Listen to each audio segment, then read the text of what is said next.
chino Sinovac confirmó la instalación de plantas en Chile para la fabricación de vacunas. Una estará en la región de Antofagasta y la otra en la región metropolitana, siendo centro para toda Latinoamérica. El país contará con una planta de fabricación de vacunas aquí en la metropolitana con capacidad para producir 60 millones de dosis por año y un centro de investigación y desarrollo en la ciudad de Antofagasta.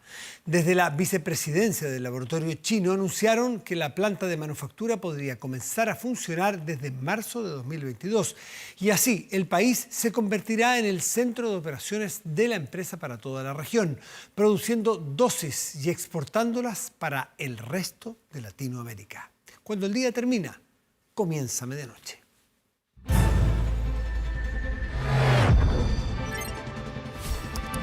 Medianoche. Mascarilla como corresponde porque está de cuerpo presente aquí el coordinador de la campaña de la candidata demócrata cristiana en estas primarias del 21 de agosto, don Marcelo Mena. Muy buenas noches, Marcelo, gracias por estar aquí. Sí, muchas gracias. También estoy en estas funciones con Macarena Lobo, ex subsecretaria de Hacienda. Sí. Partir por decir que hoy día nombrar a un candidato y decir que es un partido, a algunos que no les gusta, incluso lo vi en el debate del lunes, que una de las candidatas, Paula Narváez, hablaba de Yanna Proboste y le decía que era demócrata cristiana, como si eso fuese una marca a esconder. Bueno, tú eres independiente, pero ¿en qué momento la política pasa a esconder a los partidos? ¿Yanna Proboste esconde que es demócrata cristiana? No, yo creo que no, al contrario, durante el mismo debate estaba con los colores de la democracia cristiana y ella ha sido militante y representa los ideales de la democracia cristiana, humanismo cristiano, y ha tenido una trayectoria muy coherente con eso. Pero también ha convocado muchos independientes, como a mí, como a la Macarena, como el grupo de los Ayudes Ciudadanos, que hoy día estamos construyendo un programa de gobierno. Y por tanto, es verdad, hoy día la política tiene la gente, no sé, hoy día salió una encuesta de Ipsos que hablaba de que la élite estaba separada, un rechazo a los partidos políticos tradicionales, se sentían fuera de sintonía con la gente. Y yo creo que efectivamente hoy día hay una presencia mucho más independiente en esta campaña. Yo creo que es fundamental porque lo que representa Yanna va mucho más allá de un partido político por su trayectoria también.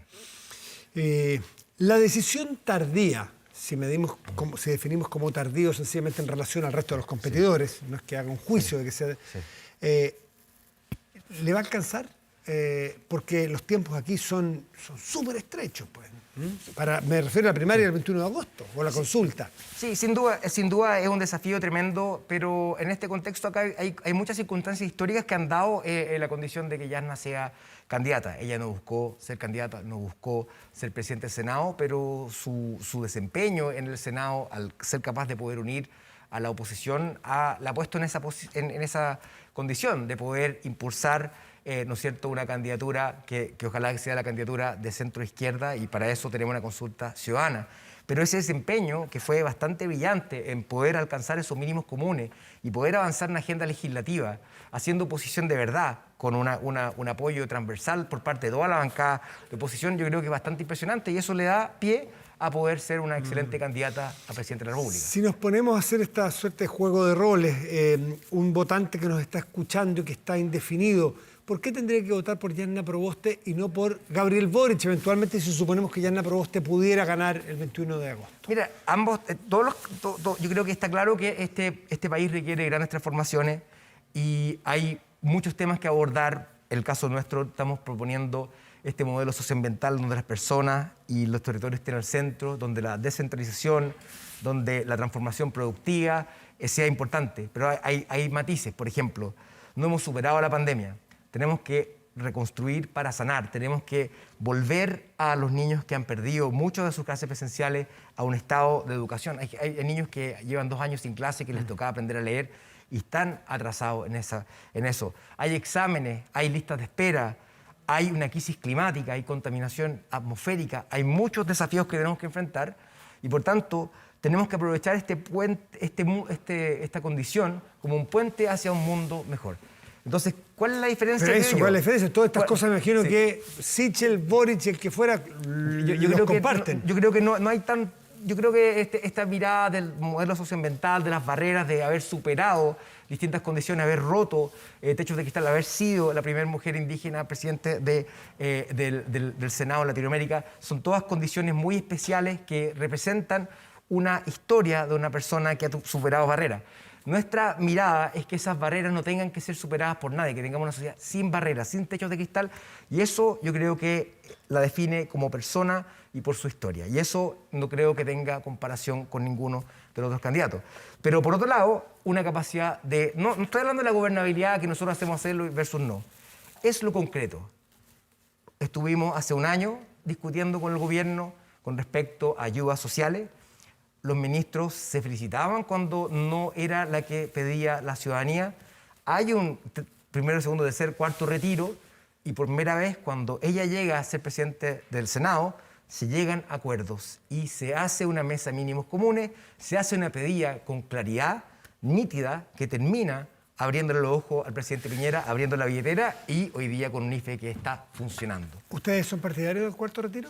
Estamos en contra siempre y cuando se continúe el IFE hacia fin de año. El momento que llegue la votación de eso, se verán las condiciones que está, pero la razón de ser de los mínimos comunes, la razón de ser de este IFE de emergencia elevado fue justamente para que no tengan los chilenos que pagar con sus propios recursos una pandemia. Porque hoy día hay 5 millones de hogares que no tienen retiro posible. Entonces, ¿de qué sirve ese cuarto retiro? ¿A quién beneficia? Claramente las personas de menos recursos. Es muy campañero el cuarto retiro. ¿Perdón? Es muy campañero. Sí. Los retiros per se han resultado ser tan atractivos para los candidatos que es muy difícil oponerse solo a mencionarlo. Pero decían por ahí que el mayor secreto de algunos políticos fue sobornar a la gente con su propia plata.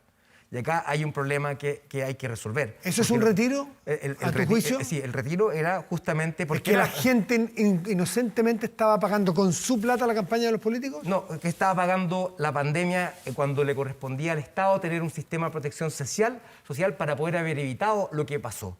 Entonces, nosotros si hubiéramos tenido este retiro en su momento, algunos estiman que la pérdida de crecimiento económico que tuvimos habría sido distinto. La pandemia las pandemias y las cuarentenas habrían durado menos porque la gente se hubiera quedado en casa. Pero como no teníamos un sistema amplio, porque la focalización fue tan grande, el Banco Mundial mostró en varios estudios de que la gente pasó por las redes de la protección social, bajó de clase. 2,9 millones de chilenos pasaron de clase media a vulnerable, vulnerable a baja, clase alta a media. La gente tuvo menos recursos y esa excesiva focalización por la cual muchos tecnócratas, economistas se encontraban que tenían toda la razón, fue parte del problema que tuvimos que resolver a través de ¿Y cuándo va a ser emergencia? el momento, ya que hablamos de retiros o de IFE, en que alguien va a tener, porque eso se llama liderazgo, coraje político, de decir, ¿saben qué? O ya se superó la pandemia desde el punto de vista económico y social, sí, o ya es tiempo de ver a quién y no universalizarlo como al principio? Es decir, ¿quién se va a atrever? Yarna, pero usted... ¿tiene en agenda en algún momento decir o no más retiros o el IFE distinto porque ya se ha superado parte de esa crisis económica? Sí, claro. Eso es difícil en política. Es difícil y por eso hay este plan de reconstrucción para sanar. No hemos superado la pandemia. Hoy día queremos que los niños vuelvan a clases, pero no hemos dotado a las salas de clases de la condición de seguridad que se requiere. Hay espacios interiores donde la gente está sin ventilación, en donde tenemos que empezar a reducir las vías de contagio más comunes, hacerse cargo de la ciencia y no engañarse, porque cuando uno se engaña, estamos a la vuelta de la esquina de otra cuarentena y eso va a significar la necesidad de tener ayuda. Entonces, nuestra apuesta es parar la pandemia y eso va a ser la forma en la cual podemos recuperar la confianza, recuperar la salud mental, recuperar los empleos y la inversión, porque de lo contrario vamos a estar engañándonos, endeudándonos, postergando esta cuarentena sin enfrentar los problemas de fondo del país, y eso es lo que corresponde a un estadista como la estatura de la Yarna Proboste. La candidata Yarna Proboste en el último debate mencionó las cuentas nocionales, sí, no nacionales, sí, nocionales, como una alternativa. Y dijo algo, y no sé si es un error técnico o no, no sé cómo lo revisaron ustedes, que las personas podían retirar, es decir, la plata que tú tienes en tu cuenta o usted en su casa, se pasaban a cuentas ya no individuales, dejaban de ser a nombre de una persona y un RUT, sí, pasaban a unas cuentas que maneja el Estado, todas juntas, sí, y a usted le da un vale por. Marcelo Mena, a usted le tengo 100 pesos, anótelos, pero los tengo yo. A usted le tengo 500, se los tengo yo. ella dijo que podían retirarse. ¿Cómo se puede retirar si cuando los tiene el Estado en estas cuentas nacionales son del presupuesto nacional, son para el manejo del Estado? ¿Cómo lo va a retirar las personas? No, ¿Hubo un error allí o hay un planteamiento? Yo creo que no, yo creo que fue un malentendido en el sentido que hoy día lo que se está hablando es que hay fondos que uno ha tenido propios que tienen que ver con la capitalización individual, en donde eso es una cuenta que es propia, ¿no es cierto? Pero la propuesta de Diana Proboste es que terminen esas cuentas individuales. Tenemos una discusión que estamos haciendo todavía, estamos en una ayuda ciudadana discutiendo. Hoy día hubo más de 30 expertos conversando sobre cómo diseñar este sistema de pensiones, que al mismo tiempo tiene que estar mirando lo que va a ser el rayado cancha de la Convención Constituyente. Sí. Y por lo tanto, estamos claros que en esta etapa, por ejemplo, apoyar tener una pensión básica mínima, ¿no es cierto?, arriba de la línea de pobreza, porque hoy día hay gente que se está jubilando, que se había quedado sin ese 10%, ese 20%, y por tanto tenemos que resolver ese tema y empezar a discutir cómo vamos a hacer eso. La candidatura de Diana Proboste, Marcelo Mena, no tiene definido todavía qué pasa con las cuentas individuales que las personas hoy tienen en su administradora. Estamos discutiéndolo hoy día internamente para poder ver cuál va a ser la posición, pero en principio estamos hablando de una capitalización individual complementada con una colectiva. ¿Y a qué se refería Diana Proboste cuando apoyó el proyecto del senador Navarro de nacionalizar los fondos de la AFP? Es que eso fue una discusión en otro contexto que tiene que ver con una discusión política, el momento de lo que era la discusión el proyecto de pensiones que estaba impulsando el gobierno, en donde no había grandes cambios, en donde todo se mantenía en las manos de AFP, y la gran idea de esa misma propuesta de ley, en la cual se queda claro de que no hay una nacionalización de los fondos de pensiones. Se desdice Diana Proboste de ese proyecto, ya no apoya exactamente el proyecto como lo presentaron. Yo creo que ese es un otro contexto, porque ahora como presidente de la República, que tiene ya la iniciativa del Poder Ejecutivo, puede diseñar un sistema no con limitaciones de una moción parlamentaria, y por tanto estamos discutiendo cuál va a ser la propuesta final, en donde hay una pilar individual complementado con un pilar solidario y con todas las formas de poder subsidiar los mayores ingresos, los menores ingresos, las pensiones en este contexto solidario, porque esa es la mirada que queremos tener, porque hemos tenido un sistema que es estrictamente individual. Antes de despedirnos, la próxima que tengamos Marcelo Mena, cuando saca este rol, este papel coyuntural, o a lo mejor de largo plazo como coordinador de una campaña, los temas ambientales, que es la especialidad de Marcelo, algún día volveremos a conversar. Porque anoche nomás hablábamos, la cosa está muy compleja. Vengo de Coyhaique. Sequía, de Coyhaique. Vengo averiado, pero lamentablemente yo me fui de ahí, y hay gente que sigue viviendo 1 de cada 2 días en condiciones insalubres por la contaminación atmosférica. Ese es el centro también del plan Reconstruir para Sanar de Diana Proboste en su candidatura presidencial. Ya conversaremos sobre temas ambientales, que es la especialidad de Marcelo Mena. Muchísimas gracias por estar aquí esta noche. Que te vaya bien. Hacemos una pausa y volvemos. Espérenos. Estamos de vuelta y de inmediato vamos a revisar las informaciones más relevantes del día con Marco Fleming. Hola Matías, muy buenas noches. Vamos con las informaciones de esta jornada. Comenzamos contándoles que el laboratorio chino Sinovac se va a instalar finalmente en nuestro territorio, un proyecto que podría estar listo durante el primer semestre de 2022 y que contempla la distribución de más de 60 millones de dosis anuales.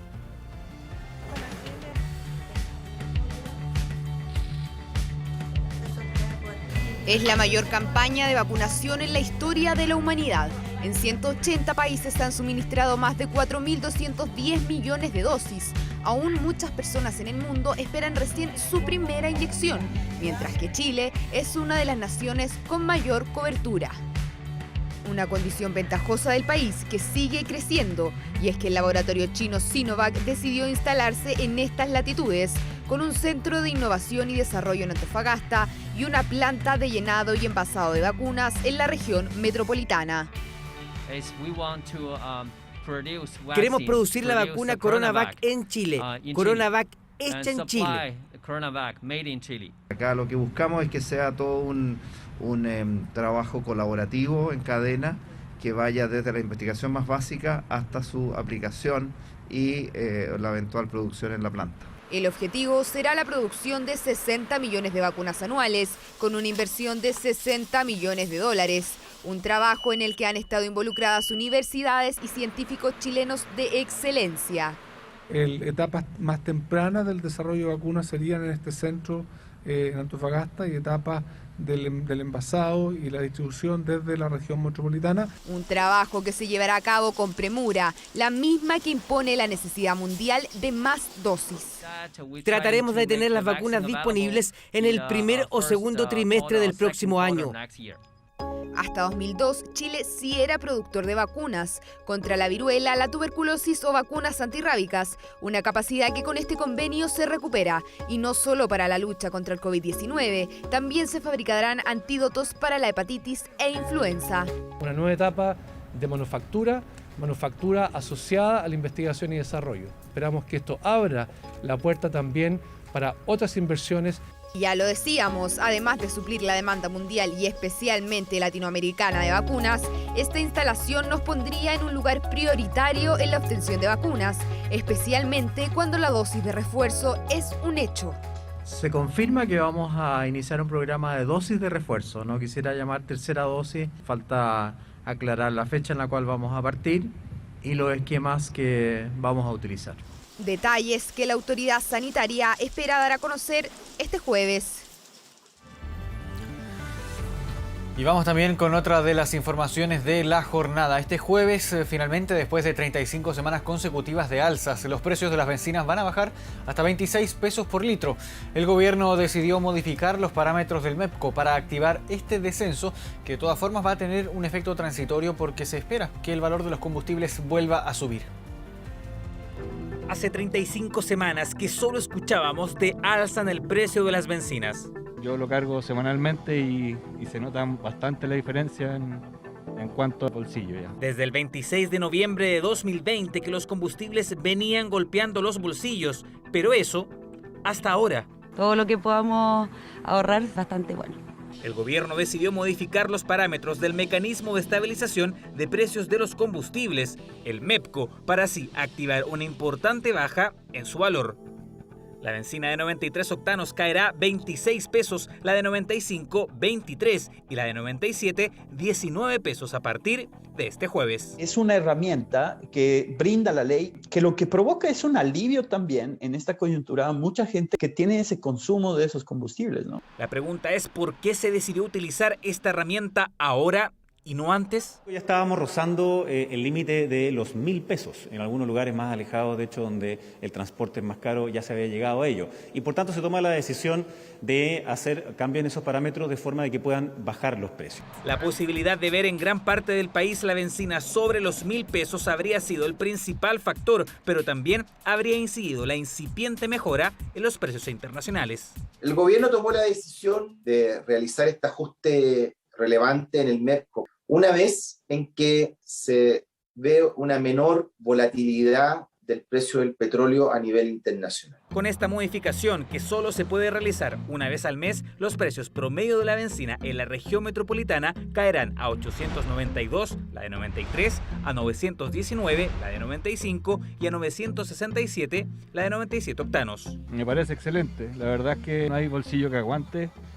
Y como están las cosas, también es súper importante que baje la bencina. Qué bueno, lo necesitábamos, la verdad que está bastante alta. Y los medios de transporte hoy día se siguen utilizando normal para ir a trabajar o ir a dejar a los niños al colegio. Siempre es bienvenido alguna ayuda con el combustible. Una herramienta que ya había sido utilizada en 2014 y 2015 para acelerar bajas en el valor del combustible. Por eso la evaluación del funcionamiento del MEPCO hasta ahora es positiva. Si uno hace desde el 2014 a la fecha un comparado total, efectivamente ha cumplido su rol, traspasar esas señales de mercado hacia los consumidores. Pero atención, porque se trata de una caída en el precio que es transitoria. Baja como 26 y después la próxima semana va a subir 30, ¿o no? No va a subir tanto de una sola vez, pero sí se adelanta que vendrán al menos 3 semanas con aumentos en torno a los 6 pesos por litro. El gobierno en septiembre podría tal vez hacer una modificación nueva a los parámetros del MEPCO para traspasar, por ejemplo, una baja de 15 pesos. La decisión final la tendrá nuevamente el Ministerio de Hacienda. Los cambios al MEPCO activaron una baja que sin duda entregará un alivio, aunque sea momentáneo, a millones de automovilistas. Y vamos a tomar contacto con nuestro compañero Rodrigo Pérez. Está en las calles de Santiago para contarnos las informaciones policiales de las últimas horas. ¿Cómo estás, Rodrigo?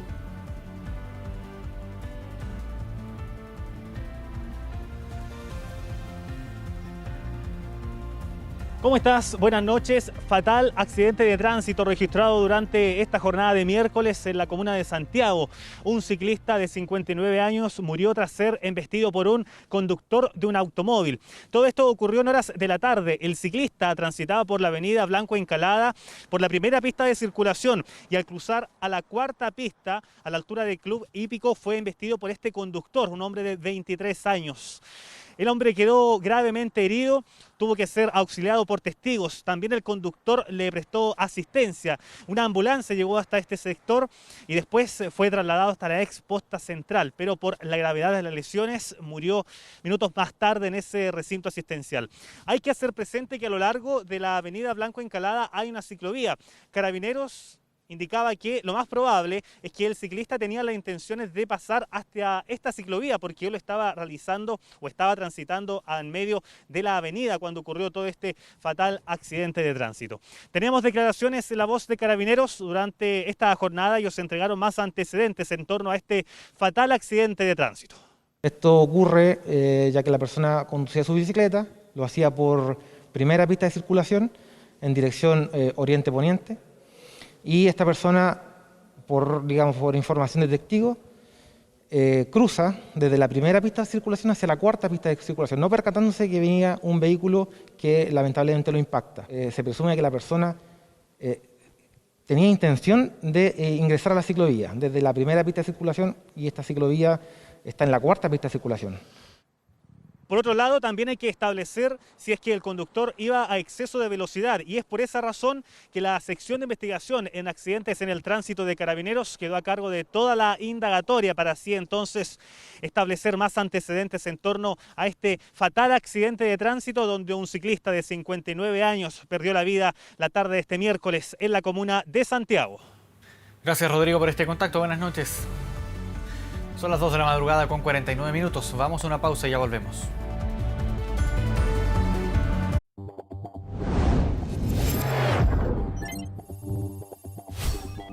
Internacional. Este miércoles se registraron algunos incidentes en el centro de Beirut tras las manifestaciones por el aniversario de la fatal explosión que sacudió a este territorio. Pocos minutos después de las 6 de la tarde, hora local, los residentes guardaron un minuto de silencio, la hora exacta en que se produjo la explosión. Se convocaron varias protestas durante toda la jornada con el objetivo de pedir justicia ante la falta de avances en la investigación. A un año de la explosión aún no se procesa a ningún alto funcionario. La detonación de más de 2.750 toneladas de nitrato de amonio en el puerto de la ciudad libanesa dejó más de 200 personas muertas y más de 6.500 heridos, en lo que se convirtió en una de las mayores explosiones no nucleares de la historia. Francia, por su parte, anunció este martes que va a donar más de 100 millones de euros y medio millón de vacunas para Líbano. Esto a un año de la tragedia que devastó a su capital.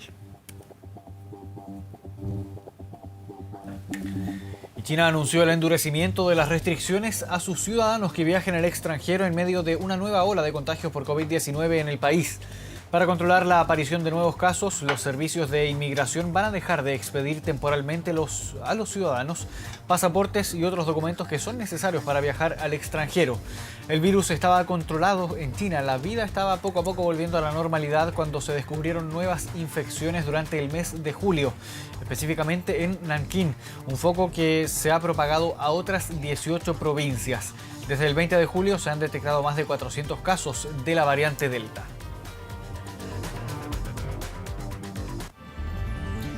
2 de la madrugada con 57 minutos. Cerramos de esta forma el bloque informativo de medianoche.